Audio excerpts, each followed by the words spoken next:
Bem-vindo ao quarto episódio do Engenhatrix, o podcast da Engenharia FIA. Estamos aqui mais uma vez com esse propósito de disseminar conhecimento na área de engenharia. Hoje com o tema de riscos urbanos, né? Eu e Yasha aqui temos dois convidados super especiais hoje. Um que é uma honra, né? Que é o professor Eduardo Marques, né? Grande parceiro de longa data, meu eterno orientador. E o outro, o Lincoln, né, que está aqui presente. Eu vou deixar eles se apresentarem, né, começando aqui pelo Lincoln, que está aqui presente com a gente no estúdio. Pode falar um pouquinho de você, Lincoln, qual a sua experiência sobre esse tema maravilhoso que a gente está super contextualizado agora, que é riscos urbanos, né, tanto do ponto de vista geológico e geotécnico, quanto do ponto de vista hidrológico, e depois você passa a palavra para o... Não vou ficar falando professor Eduardo, porque é complicado para mim, mas passa a palavra para o Edu, por favor, que a gente dá início a essa nossa discussão. Obrigado, Luana. Eu sou Lincoln Almeida, sou hidrólogo, trabalho há um tempo aqui em Belo Horizonte em vários temas de hidrologia hidráulica e gosto muito de pesquisar sobre o tema de recursos hídricos, inundações em particular, e vários efeitos de hidráulica que normalmente afetam as áreas urbanas, né? Então, eu venho atuando há algum tempo, sou engenheiro civil de formação, tenho mestrado nessa área também, de hidrologia, e atualmente eu tenho até tocado uma linha de pesquisa de uma maneira independente e ainda com parceria com alguns professores da UFMG, tentando entender como que esses riscos se traduzem financeiramente, né? Como que esses riscos, esses danos, consequência dos riscos nas áreas urbanas, se transformam em problemas financeiros para famílias, para cidades e por aí vai. Então, dentro do contexto aí dos últimos grandes problemas de hidrologia, de inundações, do contexto recente no Rio Grande do Sul, eu tenho acompanhado com muita atenção, infelizmente com preocupação também sobre os efeitos, mas espero que dentro desse podcast também a gente possa conversar um pouco disso e traçar mais ou menos como que isso tem se desenrolado dentro do cenário nacional. O Edu, muito mais experiente em vários temas desse. Diga aí, Edu. Bom, boa noite a todos, obrigado pelo convite, prazer estar aqui com Luana, Lincoln, Yash, companheiros de velha data.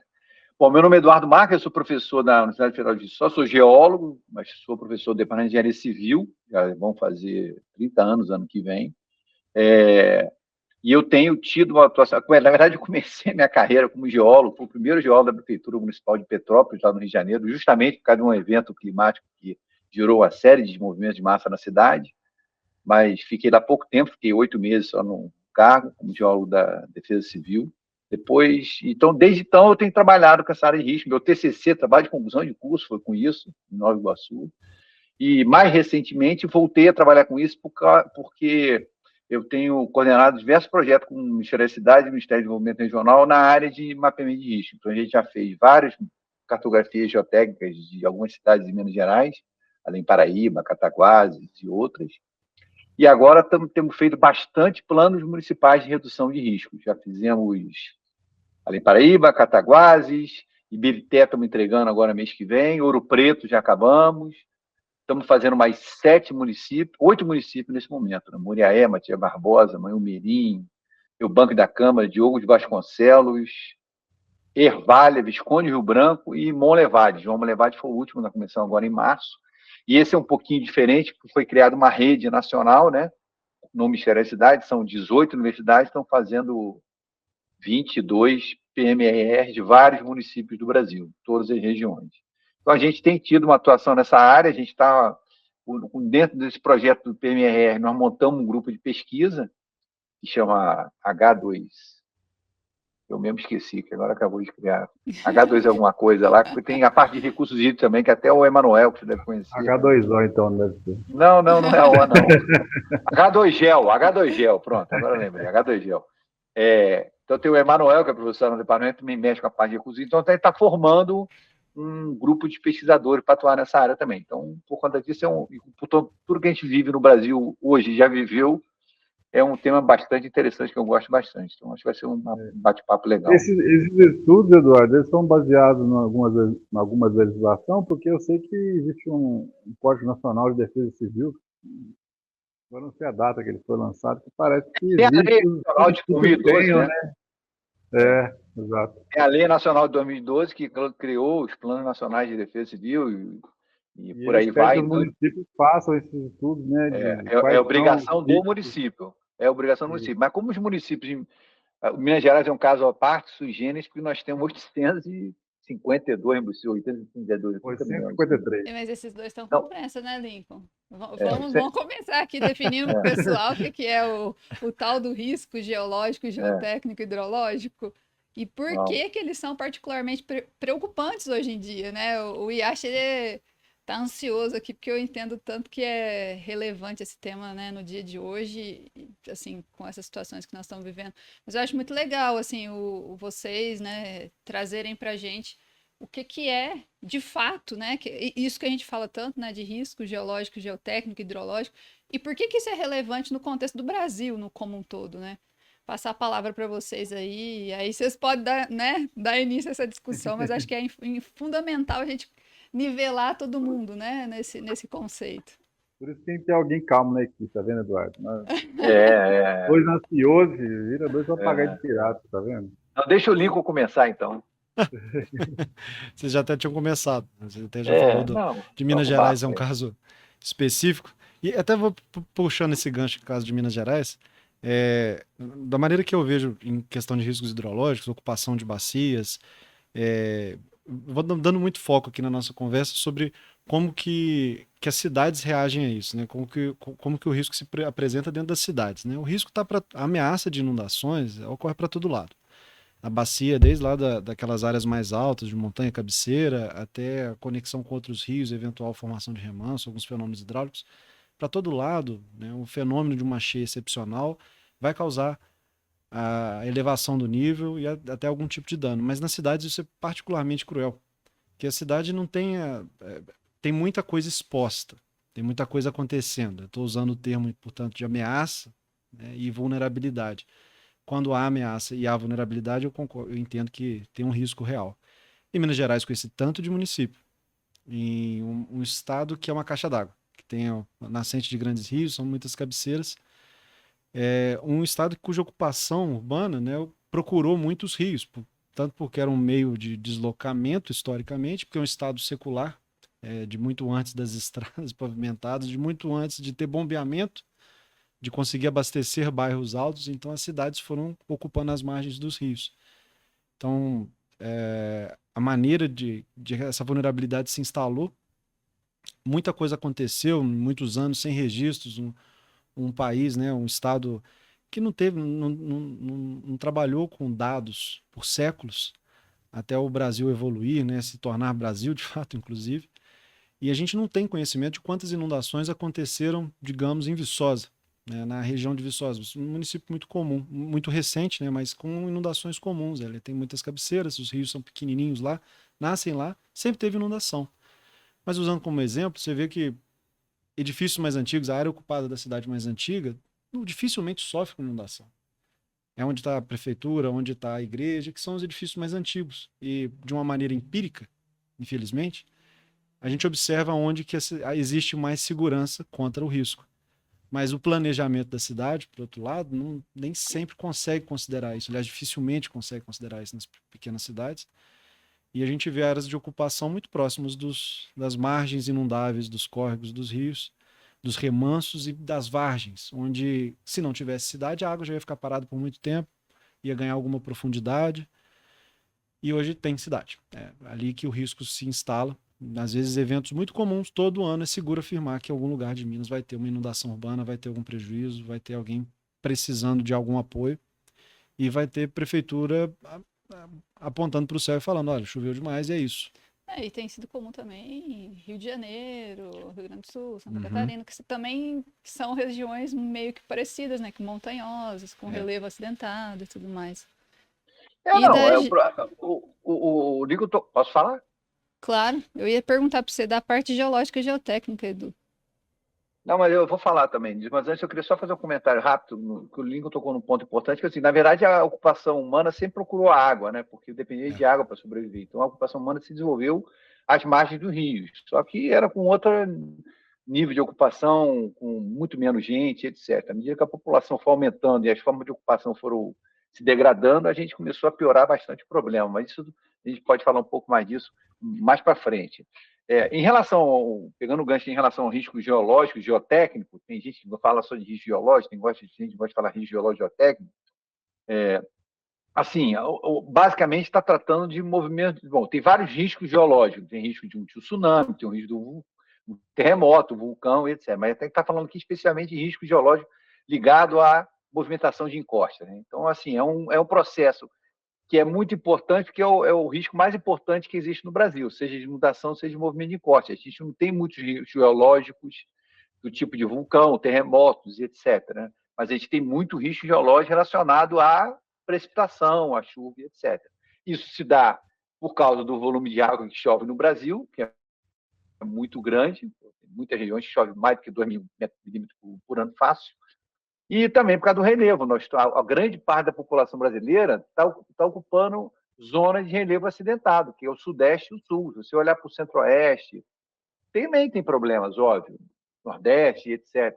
Nordeste mais nas capitais, mais no litoral.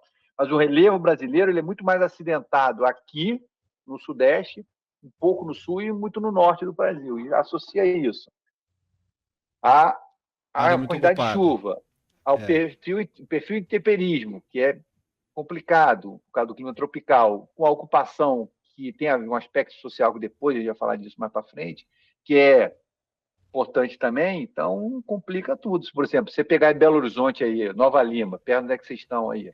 Nova Lima é a região. O relevo de Nova Lima, nessa região mais rica de Nova Lima, que é encostada em Belo Horizonte, é completamente favorável à ocupação. Mas como a forma de ocupação foi. O nível econômico das pessoas que ocupam essa área é melhor, você não vê tanto problema, porque acaba que a ocupação é um pouco mais planejada, um pouco menos. Um pouco mais alto, né, do lugar, né? É isso. Se você o problema é o pessoal que ficou lá embaixo no vale, né? É isso. Lá é um pouco até o inverso do normal no Brasil, né? Que os ricos ficam na planície e os pobres vão para o topo do morro, tipo Rio de Janeiro, São Paulo, etc. Lá é bem o contrário. O pessoal procurou o alto da montanha. Mas nesses lugares tem risco de escorregamento também, né? Claro que tem, mas como o Lincoln falou, o risco é o potencial vezes a consequência. Ali tem o potencial, mas o potencial é travado pela forma de ocupação, porque você tem que dividir isso pela forma de ocupação, né? E também a consequência fica diminuída porque a forma de ocupação também atua na consequência. Você consegue construir um muro de contenção, você consegue fazer outras medidas estruturais que ajudam a mitigar o risco. Não, legal, muito bom. Acho que deu para aquecer aqui, né? E aí vocês falaram bastante aí de fatores que contribuem para esse tipo de risco, né? Mas assim, a gente observa que nos últimos anos esses eventos, né, que a gente tem observado está sendo mais frequente. Ou eu não sei se é uma percepção, né? Mas assim, a gente vê que tem aumentado. E assim, eu tô orientando um doutorado aí em Belo Horizonte. Quer falar, Yash? Pode falar. Não, vai lá. Depois eu complemento. Eu estou orientando um doutorado aí em Belo Horizonte. Justamente nós estamos tentando definir limiares de chuva que comecem a causar, startar ou iniciar movimento de massa. E a gente pegou os dados dos últimos 12 anos em Belo Horizonte e é claro que está havendo... Na verdade, o volume de chuva não aumentou. O que aumentou foi a intensidade de eventos chuvosos muito intensos em curtos períodos de tempo. Então, o Nico pode falar muito melhor que eu disso. Intensidade, duração, frequência mudou. A intensidade anual não mudou, mas a intensidade das chuvas concentradas em um curto período de tempo, essa claramente mudou. E isso é horroroso, porque um perfil geológico como o nosso, porque você está concentrando água num período muito curto de tempo, o solo perde capacidade de filtração e aí começa a descer água, aí causa inundação, que é o caso o Lincoln vai falar bastante aí, e causa movimento de massa. Então, a gente está estudando, não estamos preocupados com inundação nesse projeto, estamos preocupados com limiares para movimentação de massa. Então, nós instalamos os equipamentos desse homem, estamos monitorando isso tem 2 anos. Na verdade, tem muita coisa que foi falada, por exemplo, essa questão dos dados, né? Nós temos um banco de dados para quase tudo muito defasado, né? Você pega um dado aí de estações meteorológicas, quando você vai fazer uma análise, você vê que tem várias lacunas ali que você não pode confiar. Então, assim, mas você vê que realmente tem o intervalo está bem menor. A gente teve aí nos últimos 3 anos 2 chuvas no mínimo, que eu estou lembrando de cabeça aqui, o link pode me atualizar.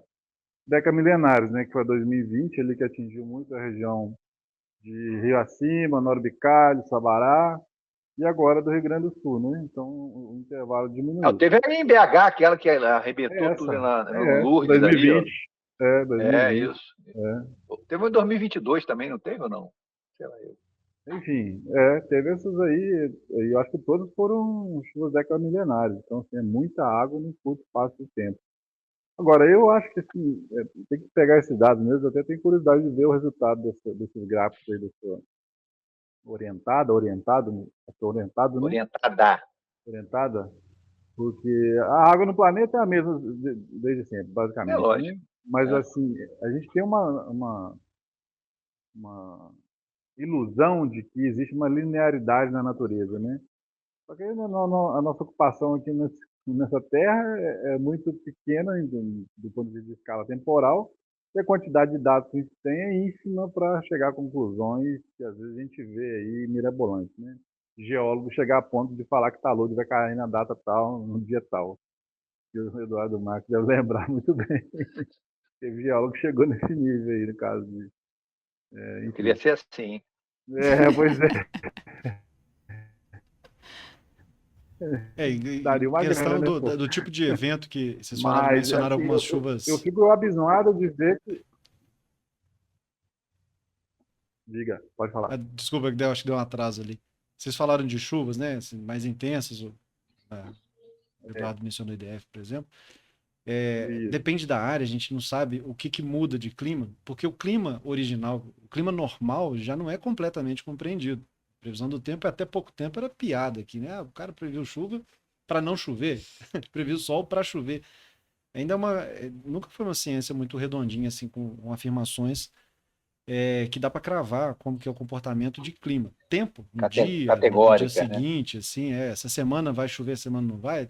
O tempo, assim, até que sempre teve mais confiança, mas anos de mais ou menos chuvas, pouco importa. A gente sabe que tem período chuvoso, período seco em todo lugar, tem lugares que tem mais de um período mais seco e tal. Mas, particularmente em Minas Gerais, assim, sabe que tem um período muito bem definido na maior parte de Minas Gerais, um período de seca muito, muito claro. Mas o que pega no período chuvoso que afeta tanto? Seja porque tem uns eventos muito curtos e intensos, que a gente, nesses exemplos, vocês lembraram aí, Belo Horizonte, nos últimos 4 anos, começou a colecionar as chuvas extremas, mas às vezes um evento não tão intenso, porém muito mais longo do que está esperado, ou seja, uma semana de chuva sem sol. Capacidade máxima do solo de absorção de água, o peso máximo do solo possível que pode ser provocado e uma alteração completa do que se espera que com o comportamento dele. Adicionado que cada vez mais existe a impermeabilização do solo, né? Quando é isso, Então, perda de cobertura vegetal. perda de cobertura vegetal. Então tem dois eventos muito ruins. O que vai gerar Essa- ali escoamento, erosão e probleminhas a mais. E o que modestamente, vagarosamente vai afetar os rios, mas que vai A gente chama de encharcar. chuva de saturação na geologia, na geotecnia. Chuva de saturação, aquela que vai devagar e sempre, né? Você vê a curva de Orton ali, quando chegou a saturação, a água não entra, É. começa a escoar por cima, só que ela está sendo reposta. Quando faz, ela entra, está sendo reposta sempre. O evento é muito longo. Pesa os Ilha taludes. Grande, acho que foi esse caso, né? Ou lá foi tromba d'água também. Lá foi essa Não, saturação. lá teve a chuva de saturação, mas depois teve uma chuva que também é outro problema, é outro caso também que mistura as duas, né? Você tem a chuva de saturação, depois cai uma chuva que aí torna o caldo, como a gente diz. Então, no caldo. Porque lá é em cima de gneiss, né? Ou de granito. Lá é Ignace. Ilha Grande, Rio de Janeiro, você está falando? Lá Isso, na pousada? gneiss. Ignace. É tudo Ignace E lá. aí chega num ponto que o gneiss não é bom para filtrar, né? E vai escorregar mesmo, não vai ter outra E saída, né? também aí tem o problema do relevo, né? Que assim, se você pegar o que a gente chama de mega desastre do Rio de Janeiro em 2011, que foi Friburgo, Teresópolis, Petrópolis, um pouquinho no Rio, mas muita pouca coisa. tem essa componente geológica no nosso que eu estava falando do relevo. O relevo é muito acidentado, então o perfil de temperismo ele não aprofunda muito, porque o solo logo escorrega e aí expõe a rocha de novo. Então, o tempo geológico não tem tempo de trabalhar para formar solo, entendeu? Forma uma camadinha pequena e rompe, forma uma camadinha pequena e rompe. Se você pegar os perfis aí, Vitória, Santos, Rio de Janeiro, Niterói, Petrópolis, Teresópolis, Friburgo, tem vários locais desses que o perfil é pouco espesso. E aí, quando tem um negócio desse aí, fica uma zona saturada pendurada em cima de um contato brusco solo-rocha, ou rocha temperizada rocha, que é uma maravilha para deslizar, né? Então, é da evolução natural da encosta esse fenômeno. Você junta com isso a ocupação desordenada, que aí causa o tal do C da consequência, né? Aí que você tem um risco elevadão. Então, assim, tem uma vulnerabilidade natural, a probabilidade está lá. E no caso de Angra ali ainda tinha, assim, que parece que formou um solo rico. Então tinha uma mata atlântica, da região ambrófila, né? Que é aquela mata que cresce muito rápido e ela também acaba pesando, né? Então vira uma que é uma coisa que as pessoas falam também, que planta que segura, não é? Não tem nada bem disso, assim, não. Esses cientistas, essas peças, como é que é? A gente fala tem muita peça oleosa achando que é mente brilhante, né? E aparece coisa acontece. Mas tem que tomar muito cuidado, porque ciência é um negócio muito sério. E o problema da ciência é que ela cada tá fora da ambiente é um política. ambiente, né, cara? Não, e tem a experiência empírica também. O Lincoln estava falando do negócio, eu me lembrei de uma história que outro dia me contaram, que é muito bacana, que é o seguinte: uma população de brancos chegou na margem do rio, do lado de lá tinha uma tribo indígena morando.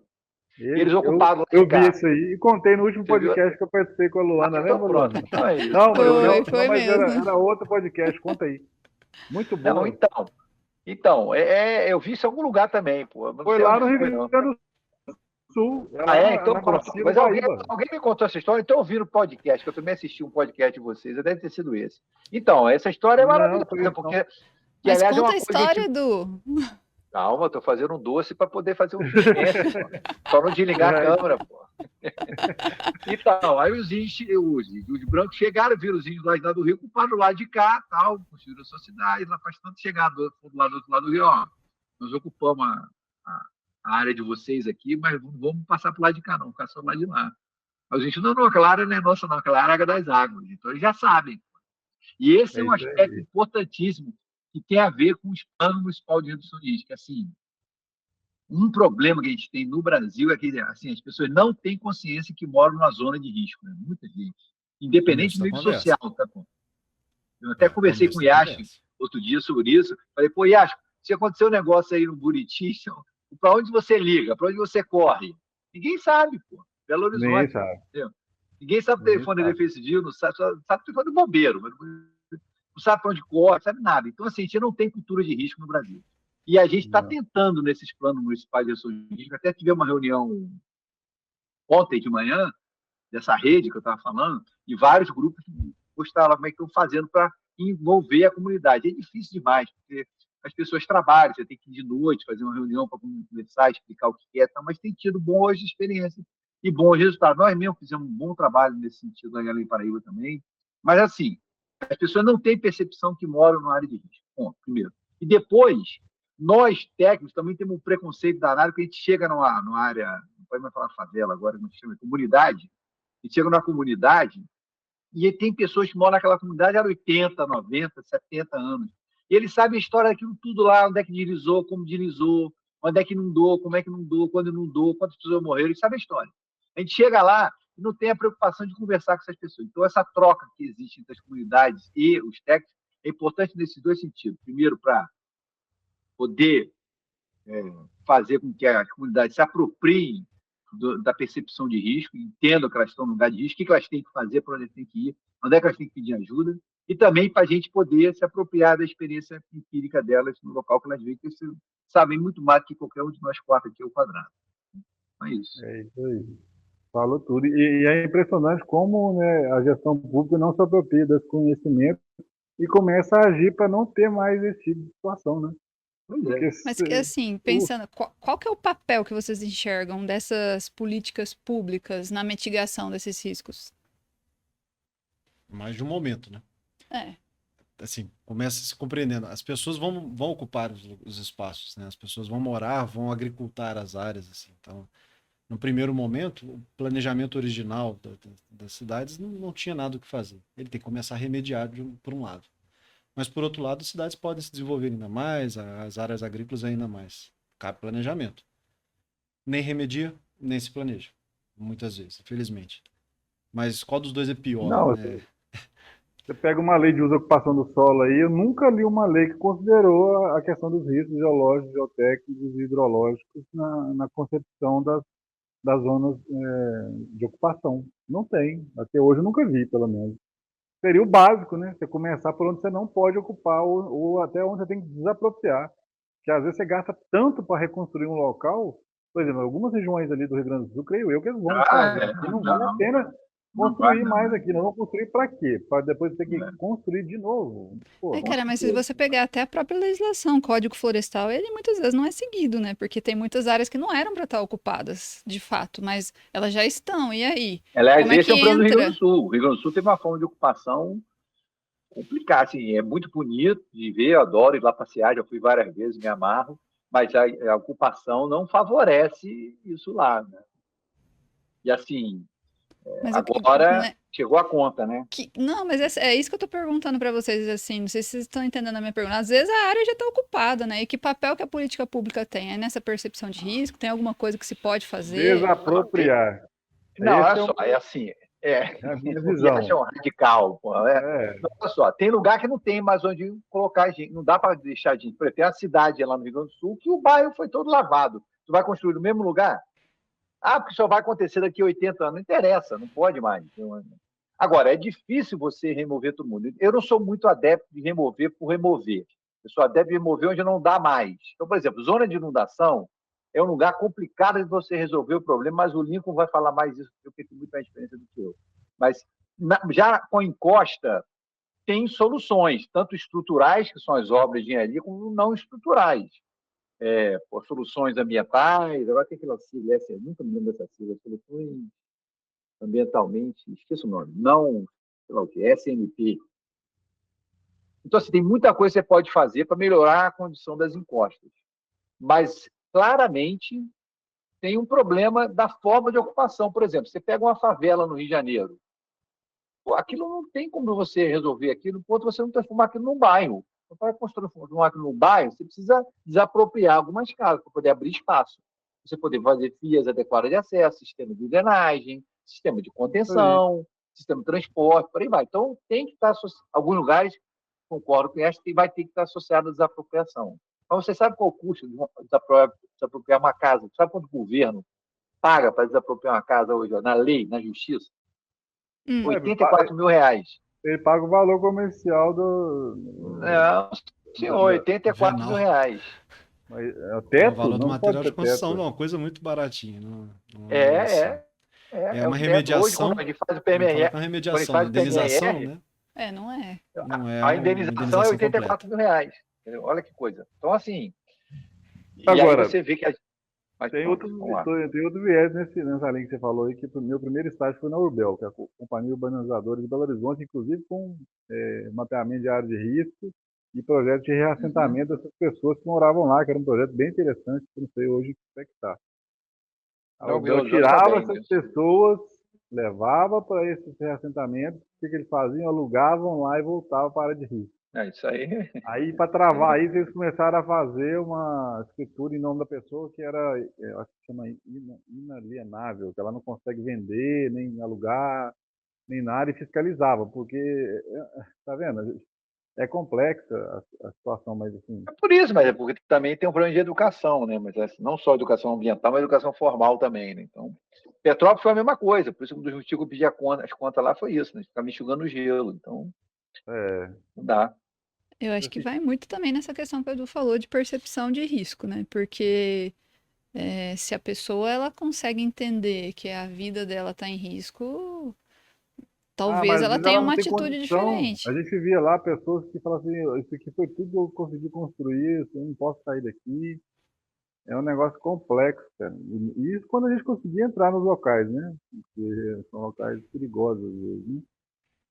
E aí É. tem essa questão, a pessoa tem aquele sentimento de comunidade ali, às vezes não quer pôr um prédio, tem gente que não gosta de morar em prédio.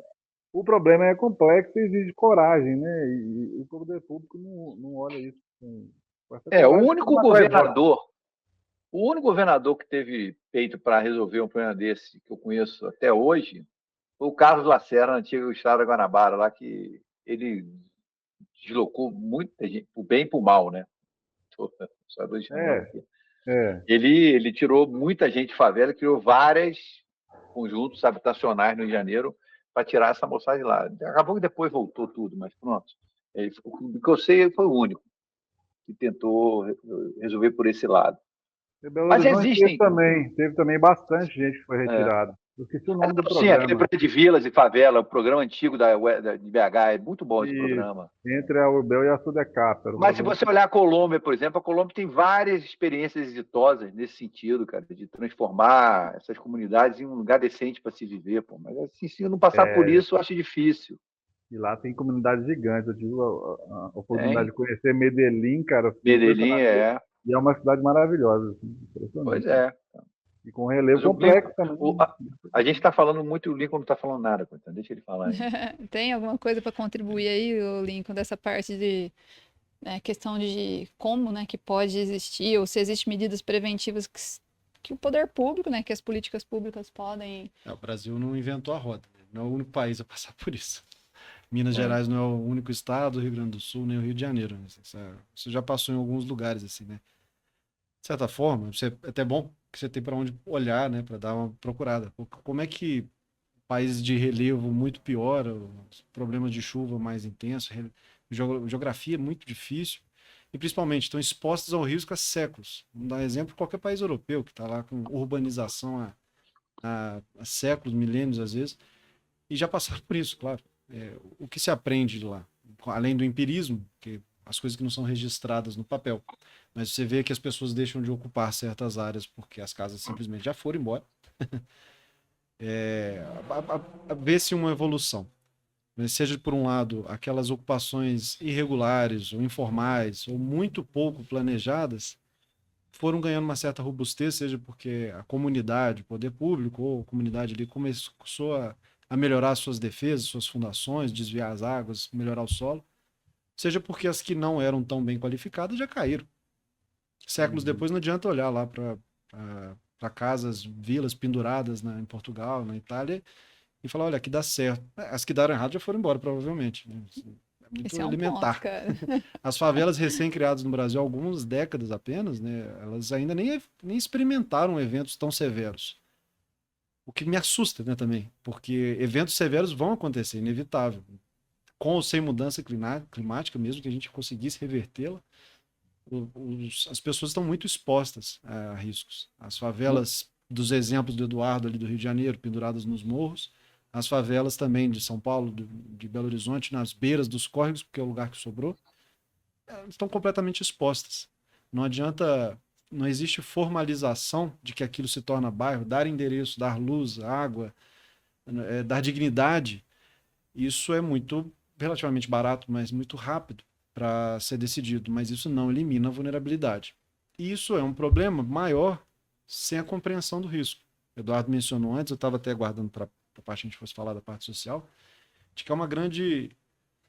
Há um limite muito curioso entre onde a gente está falando de ingenuidade das pessoas que não sabem, não conhecem o risco, e a malícia das pessoas que sabem, ou que pelo menos não fizeram a conta, mas tem certeza que é óbvio que essas coisas acabam acontecendo. Tem uma certa experiência, já viram acontecer em outro lugar.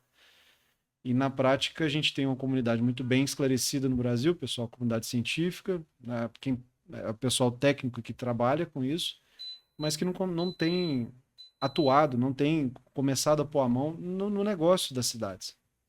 As cidades se E é planejam um pouco, engraçado isso, né, modelam um Liga? pouco. Porque a gente teve dois eventos com estruturas aí de contenção de segmento e tal, e eu acho que um pouco dessa tecnologia já era para ser transferida para essas zonas, né? Por exemplo, a gente vê todo ano a Tereza Cristina alaga.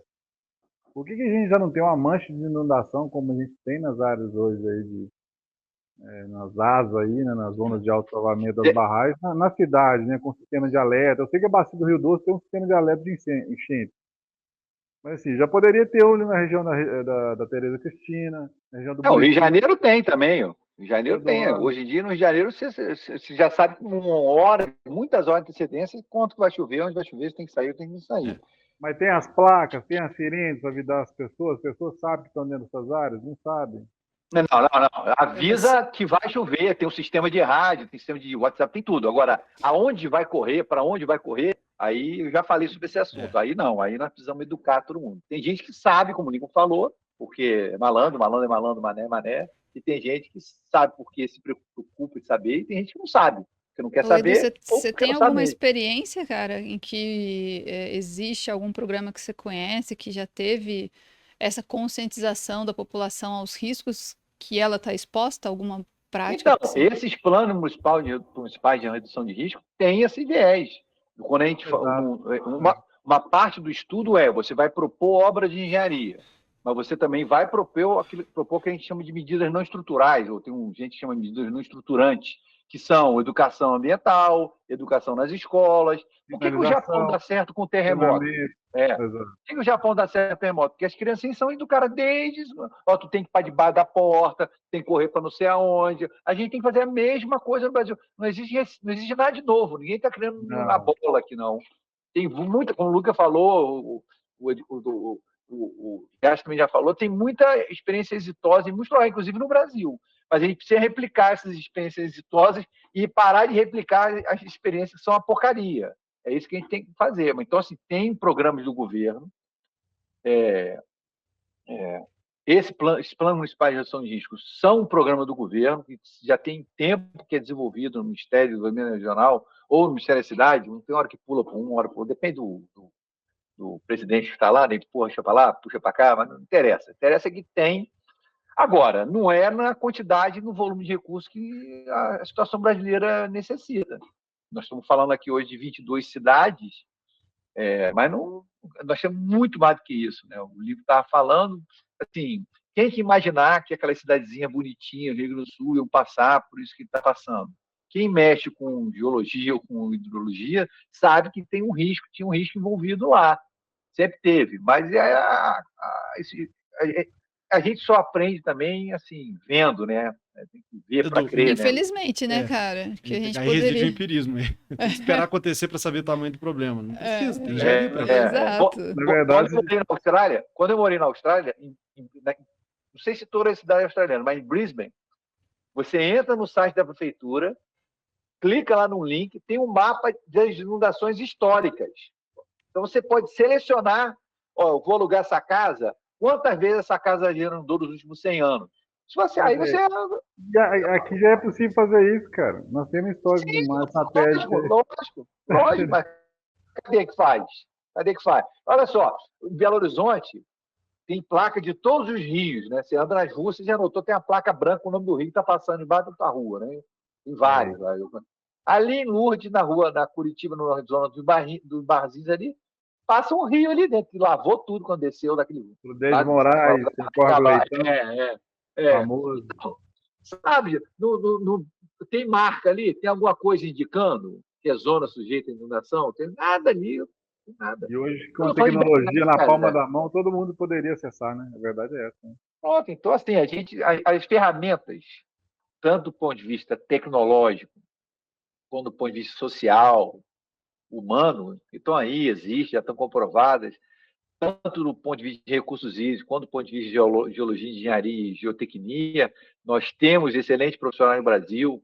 Podia ficar aqui o podcast inteiro só falando nome de gente aqui, mas não tem vontade política efetiva para começar a resolver o problema. Não vai resolver em 2, 4 anos, mas tem que começar a tentar, uma hora a resolver. Pessoal, eu até pergunto nesse sentido, assim, de experiência de nós 4 aqui, assim, todo mundo da experiência de vocês, o pessoal que também nos ouve. Vocês têm a impressão de que, por um lado, mais conhecimento, mais tecnologia, ferramentas disso, mas, por outro lado, com muita ocupação e algumas mudanças climáticas, novos conhecimentos, assim, o risco está aumentando ou diminuindo? Então. Eu acho que o risco está mudando de lugar como a natureza sempre foi. Ele sempre existiu. Mas para cima ou para baixo? Eu acho que está aumentando. Eu acho que está Eu também aumentando, tenho mas essa tem a ver com a impressão, cara. ocupação. Tem a ocupação, porque tem um ponto que nós esquecemos que o Lincoln falou ali, que é o seguinte: a Europa aprendeu lá com o passado dela, os Estados Unidos, outros, os Estados Unidos nunca já pegou a carona da Europa, mas pronto. Os europeus e outros locais do mundo, os chineses também, para não falar só de Europa, né? Vários povos antigos convivem com esse problema, porra, centenas, milhares de anos.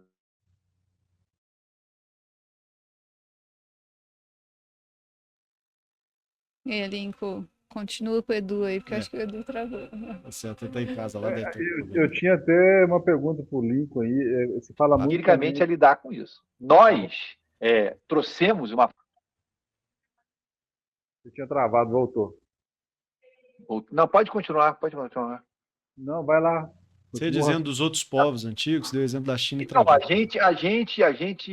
não é só a nós, mas as Américas em geral, mas a América do Sul em particular, a África, o Sudoeste Asiático, tem muita gente ocupando e tem muita de nível social. Não é igual na Europa, não é igual na Oceania, não é igual na América do Norte, não é igual em Japão, etc. O nível social é menor.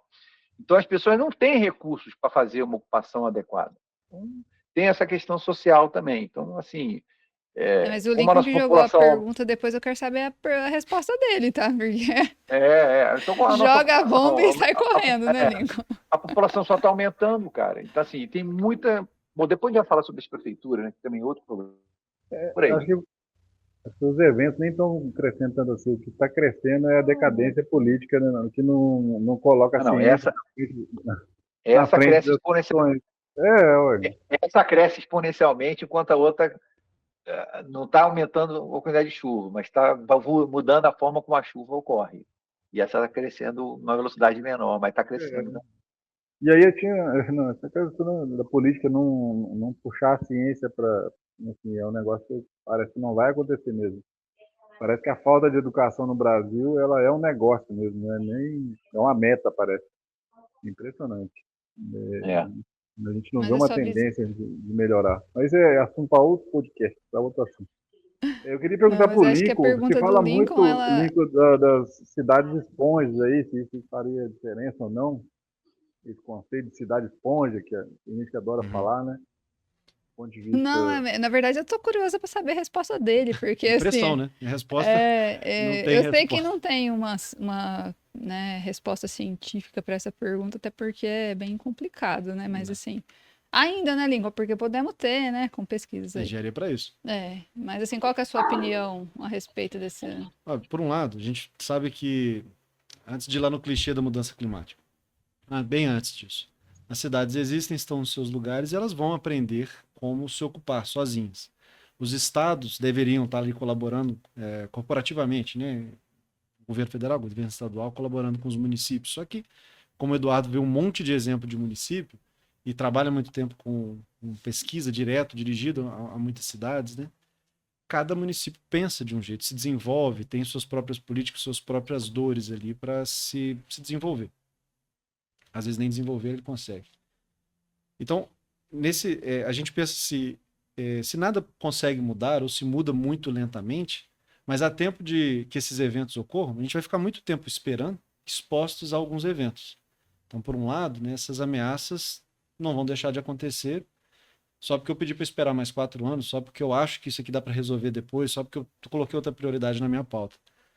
A gente tem essa expectativa de que realmente isso vem do divino ou vem do aleatório, né? Porque as grandezas são muito aleatórias, são muito difíceis de definir, mas é seguro afirmar que acontecerão. Eu só tenho que começar a parar de pensar no evento. Na minha cidade nunca aconteceu uma inundação do tamanho da que aconteceu em Itajubá em 2001.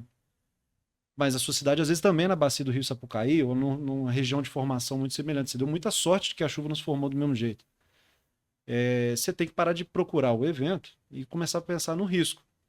Eventos quaisquer têm uma possibilidade de se deslocar e ocorrer em qualquer lugar. Belo Horizonte, 2020 para cá, andou chovendo para caramba.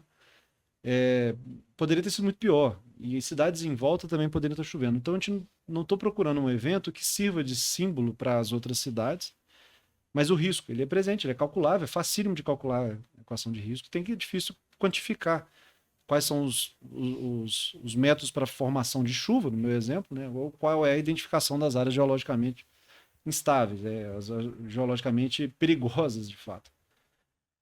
Acho que a gente vai continuar muito tempo exposto a riscos antes de medidas serem tomadas. A menos que a coisa que mais faz políticas, né, que mais faz o desenvolvimento urbano, digamos assim, de instituições se desenvolver, aquilo que mais movimenta é a informação. Na minha opinião, talvez tenha um pouco de conhecimento, já tem alguns anos, mas os órgãos, as instituições, as pessoas se movimentam quando a informação está presente, ela é parte do jogo. Hoje, as pessoas se preocupam, com certeza, hoje é inverno em Belo Horizonte, quanto tempo não chove, está uma secura danada, mas as pessoas dialogam, conversam tecnicamente, muito mais preocupadas com inundações e deslizamentos, porque o Rio Grande do Sul domina, com muita justiça, até domina pouco o noticiário, perto da grandeza da catástrofe. Então, essa informação está presente. Isso favorece até nós, belo-horizontinos, moradores da cidade, não sou belo-horizontino, mas estou aqui no momento, porque a próxima temporada de chuvas, as pessoas estarão preocupadas e informadas de que o perigo é real e está na área.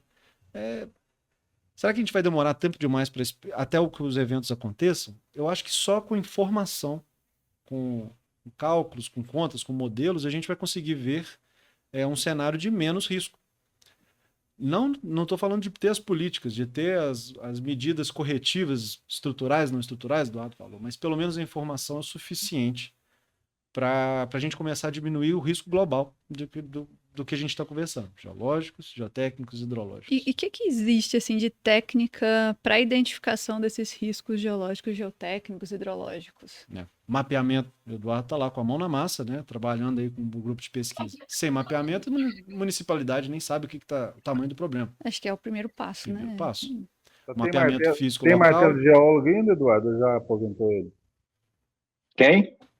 Você tem um martelo de geólogo ainda ou já aposentou ele? Claro que eu tenho. Comprei 2 mês passado, novinho. Lógico.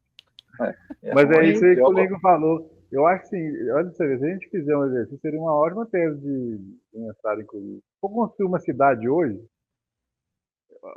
não tem dados suficientes, talvez, para falar, né, mesmo com tudo que tem aí, até onde você conseguiria salvar essa cidade de uma catástrofe.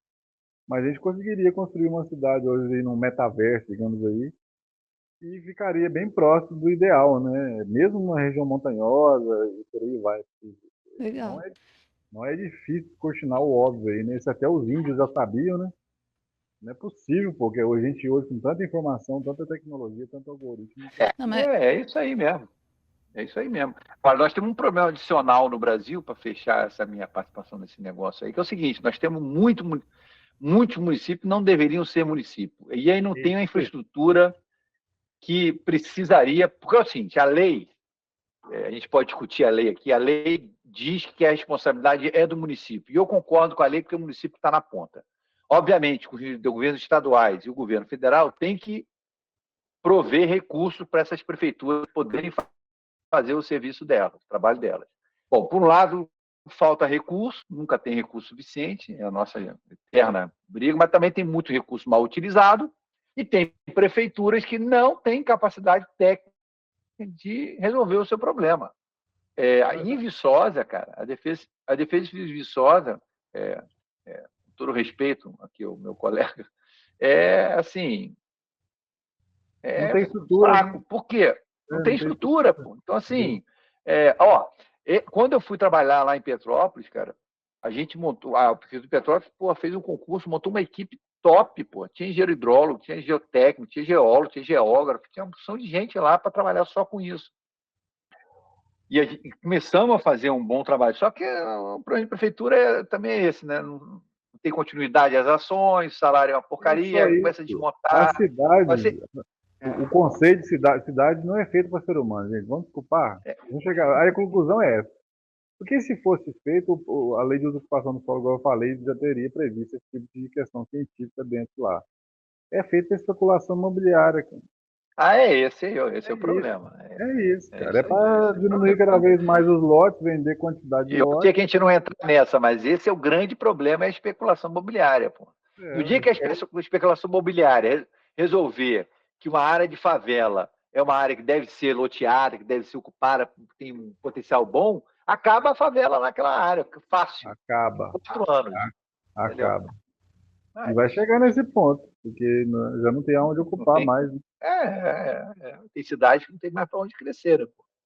Sei Só não. para cima, mas para cima também não dá muito mais, né? Então, Eu tô querendo construir com vocês aqui meio que eu gosto de passo a passo, né? Nossa, pra mim é assim, tentando construir um raciocínio com o pessoal até que tá ouvindo, né? Porque muita gente não é da área eu falei, eu consigo mapear esses riscos primeiro, né? Por meio de técnicas ali de mapeamento. Hoje, né? Modelar os riscos. Modelar os riscos. Coisa muito moderna, que tem E Exato. poucos disponibilizar, anos. né? E É divulgar para a possível. você população. pode até quantificar, pô. A gente acabou de fazer um Possível. trabalho aqui. Hoje tem programa de computador, que aliás até um programa que foi criado para Avalanche.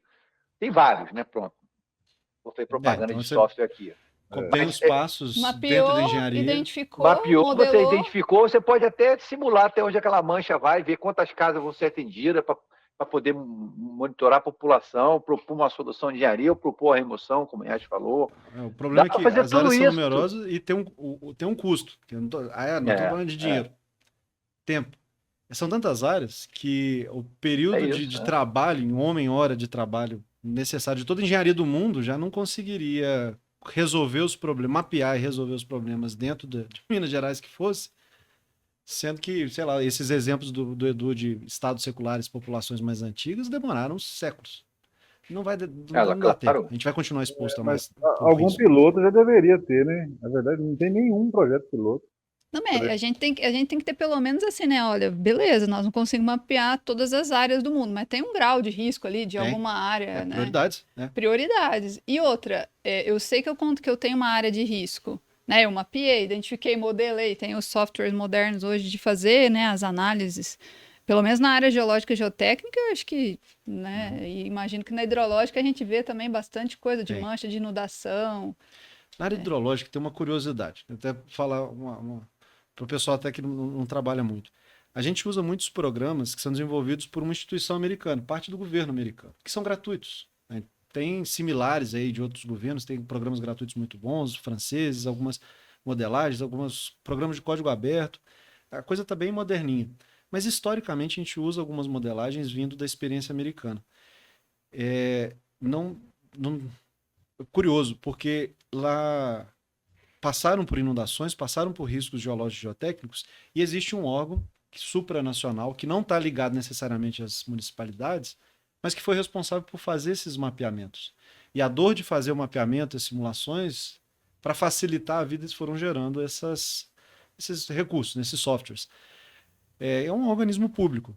É o Corpo de Engenheiros dos Estados Unidos, do Exército Americano. E eles atuam assim, olha, tem uma inundação, eles vão lá agir, estudar o que aconteceu aqui, será que dá para melhorar, alguma coisa assim. Tem vários problemas, tem coisas que eles não conseguem resolver, coisas que eles estão distantes de resolver. Mas aí eu trouxe a questão do Edu, né? Ele sabe que na lei, no Brasil, os municípios estão lá responsáveis por sua própria segurança. Mas no Brasil não tem um órgão de defesa civil nacional, por exemplo, que consiga entregar defesa civil coletiva. Cada município tem o seu próprio. Tem Belo uma Horizonte tem uma defesa civil muito rica. Tem uma coordenação nacional, mas não tem essa função. Mas tem essa organização, tem né? Essa ministério mobilização. pra caramba que não serve pra nada, né? E poderia ter um desses. Existe um coordenador nacional de defesa civil, sim. Isso. Ela tem essa organização. Mistério, mas... né? Poderia ter um mistério aí, Ministério de... Deixa o Lincoln acabar o raciocínio, que eu tenho até uns comentários para pegar essa carona aí. Vamos lá. Porque, por exemplo, a Defesa Civil do Rio de Janeiro, Belo Horizonte, na capital, Porto Alegre, são muito bem estruturadas, experientes, passaram por um monte de BO, tem um técnico muito bom. Pois tem a experiência, infelizmente, de sofrer pelo menos algum tipo de evento todo ano. Mas a de Viçosa, por exemplo, tem muito pouca capacidade de ver o evento. Mas são pessoas diferentes, são órgãos diferentes. O cara que está em Belo Horizonte não foi em Viçosa, nem sabe o que tem lá. O de Viçosa mal saiu, às vezes nem teve a oportunidade de sair para trabalhar e se qualificar e nem vai ter acesso aos mesmos recursos. E aí que tá. Nacionalmente, país muito grande, muito difícil, mas os problemas... Pode acontecer um mesmo evento, um deslizamento, se acontecer em 2 lugares ao mesmo tempo, cidades diferentes, a mais preparada leva, salva vidas, ela tem menos danos, ela vai sofrer menos prejuízo, ela vai se recuperar mais rápido. E aqui, por acaso, a defesa civil não foi minha prioridade por algum motivo, ela está lascada. E não tem nada para equalizar isso nacionalmente. Não tem a Força Nacional de Segurança que, poxa, meu órgão aqui local está muito ruim. Chama a Na Força Nacional lei de Segurança. existe isso, mas não tem. Porque assim, existe um Sistema Nacional de Defesa Civil, que é composto pelas defesas civis municipais, defesa civil estadual, existe a coordenação estadual, existe a coordenação nacional. Que existem os cargos, mas não tem a infraestrutura para fazer a coisa do jeito que tem que ser feita. Vou dar um exemplo para vocês. Por exemplo, imagina o Rio Grande do Sul, se no Rio Grande do Sul houvesse alguns depósitos regionais com colchões, primeiros socorros, roupa, água mineral, os insumos básicos para você armazenar para um caso de emergência. Não teria sido logisticamente muito mais fácil resolver esse problema, porque a gente ficar aqui fazendo doação lá de Amazonas, do Manaus, do cacete A4 para mandar para o Rio Grande do Sul? Não existe isso no Brasil, mas é uma coisa que é fácil de fazer, não é cara, mas ninguém faz, pô, entendeu? Esse é um exemplo. É só reativo. É só reativo. Então, assim, não tem prevenção, a gente não tem cultura de prevenção. Então, a gente podia se equipar melhor do ponto de vista preventivo para poder resolver essas coisas. Minas Gerais tem os seus núcleos regionais, eles não têm o nome que quiser, pô, de defesa civil, com equipamento, com infraestrutura mínima, pô, mas que tivesse lá pelo menos os insumos. Deu uma desgraça, não sei aonde, eu estou a 80 quilômetros, 90 quilômetros, eu consigo chegar lá para prestar um socorro, para prestar um apoio, para prestar um auxílio. Você vê agora lá no Rio Grande do Sul, teve gente, geólogos, hidrólogos, geógrafos, de tudo quanto é lugar do Brasil para ajudar. Está indo lá para ter uma atitude bastante bonita das várias associações brasileiras, mas foram associações que fizeram isso. Não existe uma coordenação. Eu mesmo cheguei a ligar. Não foi a primeira vez que aconteceu uma catástrofe coletiva de vários municípios. Né? É isso que eu estou falando. Todo lado. E alguns equipamentos básicos também, né? Eles não tinham barco, não tinha. Aí jet ski, não queria usar o jet ski porque estragava. Pô, e a galera usando o jet ski privado e limpando à noite para usar no dia seguinte. Enfim, isso, a gente não está preparado para esses eventos como deveria estar. Nós já sofremos com esses eventos há décadas, vamos dizer, século, e até hoje a gente vai continuar. A tendência é piorar, porque a gente está com uma ocupação cada vez mais desordenada, por um lado, e também estamos com essas concentrações de eventos intensos de chuva cada vez mais frequentes, e a tendência é piorar, pelo menos dos estudos que eu tenho lido. De novo, né? A água, como o Yash falou, a quantidade de água no planeta não está chegando água do céu, então a água é a mesma, mas está mudando de lugar. Está mudando a forma como as chuvas estão ocorrendo. É isso. Seca na Amazônia. Quem imaginou que tiver uma seca na Amazônia, gente? Em 1980 ou 90, sei lá, os franceses já tinham feito estudo com a Universidade Brasileira, com o órgão brasileiro, dizendo que o Rio Grande do Sul era a bola da vez para sofrer com isso, porque o Rio Grande do Sul está numa zona geograficamente complicadíssima do ponto de vista de chuvas. Porque então, vê as massas polares do sul, encontro com as massas atlânticas.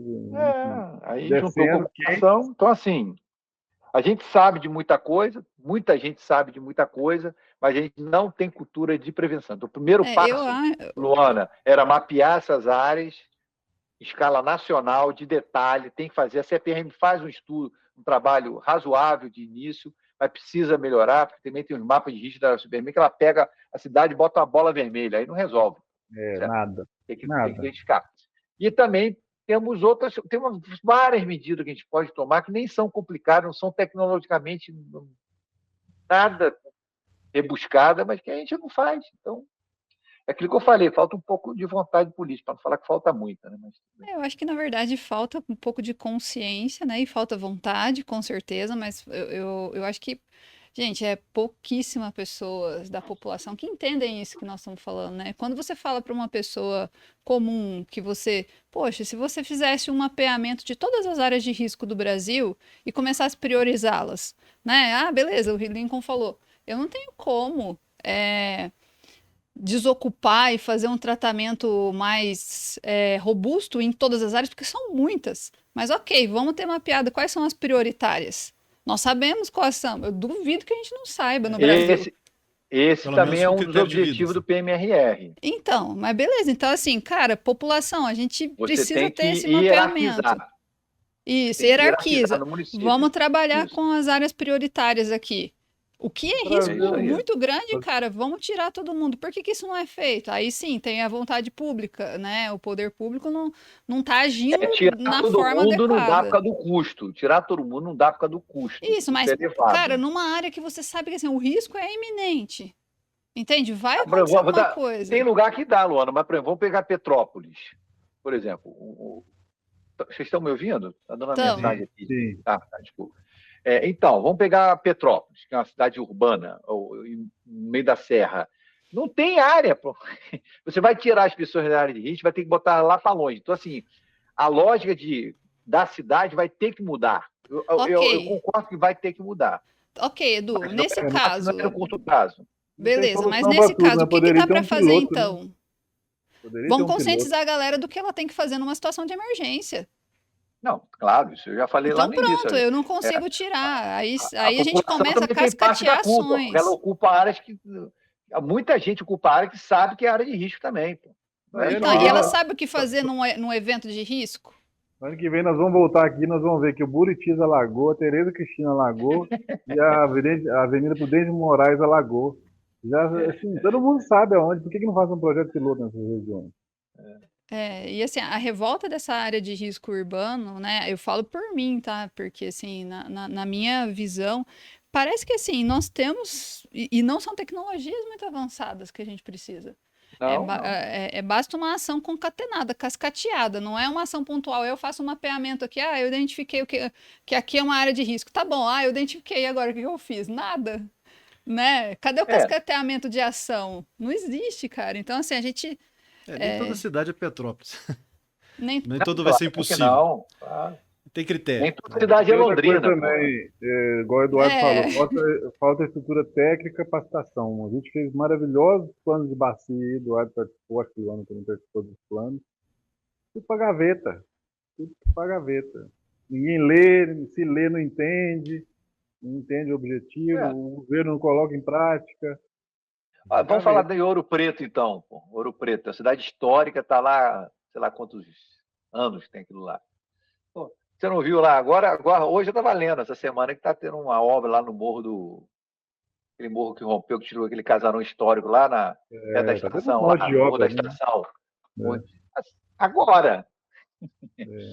Pois é. Aquele lá de risco, ó. Muito tempo. E ali tem várias outras, né? Que mergulham dos cortes das estradas, todos favoráveis. Então, assim... É só esperar. Um monte de bomba relógio armada, a verdade é essa. É isso aí. Eu acho que, assim... eu para mim, eu tô com o Nico. Eu acho que tinha que ter uma governança nacional, assim, que pegasse a frente do negócio. Porque se você deixa na mão do município para ele tomar atitude, cara... É complicado, daí não tem que corpo mudar a lei, técnico. tem que mudar a lei. Eu acho que tem que ter uma pirâmide de gestão dessas soluções de risco. Acho que tem que partir do governo federal mesmo e ir organizando daí para baixo. Mas a ponta de lança lá não tem jeito. O governo federal nem o estadual vai ter infraestrutura de pessoal, de equipamento para poder botar numa cidade. Tem que pôr na mão de cientista também, senão não adianta nada. A verdade é essa. Então, o seguinte exemplo. Se informação ajuda muito, no caso de atitudes corporativas, de instituições, não dá para esperar que cada município consiga gerar as informações, digamos, um mapeamento geológico. Cada município vai fazer de um jeito. Não tem pessoas. Não dá para todos os geólogos que já foram vivos no Brasil retornarem e conseguir fazer esse mapeamento. Por esse que é o objetivo da PMRR, né? Que são justamente o governo federal apoiar, né? Nacionalmente daria para fazer, não ao mesmo tempo, com prioridades. Critério de prioridade. Já surgiram um aqui, levantei a mão. Quantidade de vidas. Não tem área. Não tem área mais. Aqui já teve inundação, então tem que fazer primeiro. Pois é, a gente está olhando de novo para o evento, não para o risco. Primeiro a gente olha para onde tem mais gente. Então, a gente está. Aí sim, agora a gente está começando a olhar mais para o risco. O critério hoje é onde teve o evento, morreu mais gente. Pois já é um bom começo. A prioridade é fácil de definir, né? Não necessariamente onde já teve, em algum lugar que pode estar quase acontecendo. Mas quantidade de vida, portanto, maior vulnerabilidade, tá ali, tá todo mundo exposto. É ali que eu começo a prioridade. Mas se a técnica, aí a engenharia mesmo, né? Fazer mapeamento, fazer modelagem, isso só por municípios, claro que no Rio de Janeiro e Belo Horizonte vai ficar lindo, vai ficar muito bom. As cidades têm recursos, têm universidade para apoiar, tem um monte de coisa. Mas aí tem que ser nacional, né? Claro que vai ter os desafios muito cabeludos, aí Petrópolis vai dar muito trabalho, Itajubá vai dar muito trabalho, Mas Mas não isso é está para toda na lei, cidade. Lincoln, isso está na lei, está previsto na lei. A Pois é. responsabilidade é o município, mas o federal tem que aportar recursos e tem que apoiar mas na forma de gestão. eu acho que falta ação, cara. Porque assim, no Rio Grande do Sul Bom, tem uma isso. puta de uma federal, cara. Eles Tem. fazem estudos. E a modelagem dele, o mapinha deles foi preciso. Foi muito Exato. preciso. O que A falta é irrigação foi ação. igualzinha. Por isso que eu fico, às vezes, abismado, que eu fico falando, todo mundo fica falando de mudança climática. Mas e aí? Mudança climática, beleza. Se estiver O ser mudando mesmo, mas e aí? O que a gente está fazendo para. É acomodação. É por isso que eu falo, Aí gente. um monte de evento de ESG, um monte de evento de falar de mudança climática, de descarbonização. Mas e aí, se o clima mudar mesmo? Como é que nós vamos. Não é se não, cara, é quando, né? O que vai Exato. acontecer e que ações que a gente vai ter. E eu acho que esse é o maior problema no Brasil, cara. A gente fica muito na teoria, na pesquisa e na hora de colocar Eu em não aguento prática mais as ouvir falar coisas. em evento de ESG e mudança climática. Eu quero ver evento de ação para ver o que nós vamos fazer se caso realmente a coisa engrossar mais ainda. Não eu Exato. concordo. Eu acho que é isso aí mesmo. Falta planejamento e ação. É isso aí. Eu acho que ainda é mais ação do que planejamento, viu, Edu? Falta mais Tudo ação bem, do que mas uma ação não planejamento. planejada também Não, claro, mas para dar eu acho errado não que. custa, né? Para dar certo que vai ser um milagre. Então, pessoal, acho que deixar a palavra com o Lincoln e com o Eduardo agora para deixar aqui a mensagem final, né, para o pessoal que está ouvindo, né, vocês que são técnicos experientes aí, para chamar esse pessoal para a busca de solução e para ação também, né? O que a gente pode deixar de uma mensagem aí que a gente consiga motivar mais profissionais, mais o poder público. Deixo na mão de vocês essa missão aí. O Lincoln primeiro? Comecei ali aquela hora, acho que nós estamos obrigados a seguir a ordem aqui. Olha, a mensagem é o seguinte: o desafio sempre vai existir, porque conforme a gente for evoluindo como sociedade, como corpo técnico existente em qualquer lugar do mundo, o desafio sempre vai se apresentar lá. E conforme a gente melhorar as cidades, mais pessoas, mais coisas valiosas vão estar expostas e o risco vai estar lá ainda.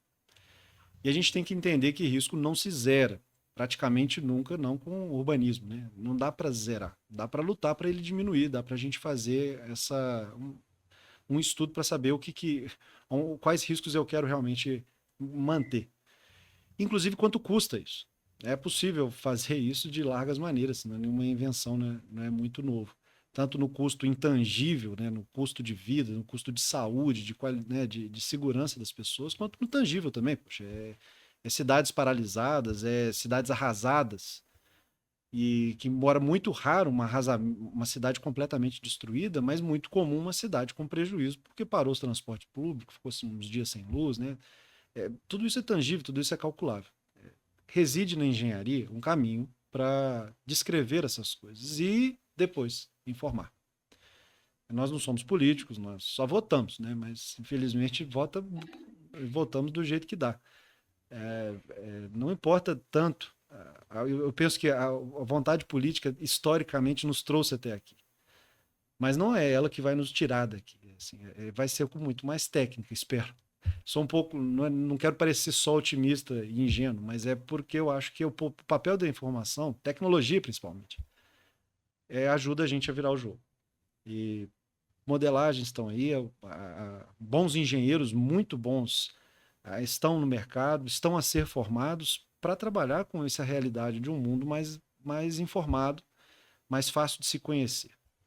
Então eu digo que, embora pareça muito ruim, impossível, porque o histórico é ruim, mas o histórico não é tudo, não é o futuro. A gente sabe que não precisamos do mesmo empirismo que contaram os índios para saber qual a margem que inunda, porque gerações viveram isso, se perderam tudo. Não, a gente não precisa disso mais. A gente já tem condições já rompemos aí a fronteira da tecnologia para conseguir nos proteger disso. Agora é um caminho para a construção. Não, eu acho que é por aí mesmo. Assim, eu sou um otimista inveterado, mas não. Oi? Otimista realista. Um otimista realista, mas assim, eu acho que com tudo na vida isso tem um custo, mas tem uma possibilidade de oportunidades com esses eventos de melhorar, de crescer, de aprender, ou seja, evoluir, ao fim e ao cabo. Então, assim, a gente passou por alguns eventos bastante trágicos no Brasil nos últimos anos, são tantos que a gente acaba esquecendo. Teve o caso da Bahia, que também foi horroroso, morreu muita gente. Agora esse do Rio Grande do Sul, que é pavoroso, vai custar uma fortuna para resolver aquele pepino. Mas a gente tem técnicas, a gente tem métodos, nós temos gente, temos massa crítica para fazer tudo isso. É pegar a mão na massa e fazer.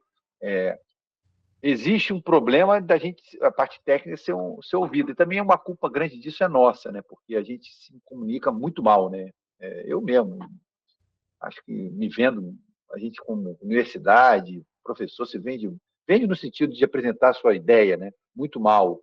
Então, a gente Muito mal. precisa A melhorar academia virou uma bolha, né, velho? Faz tempo já, né?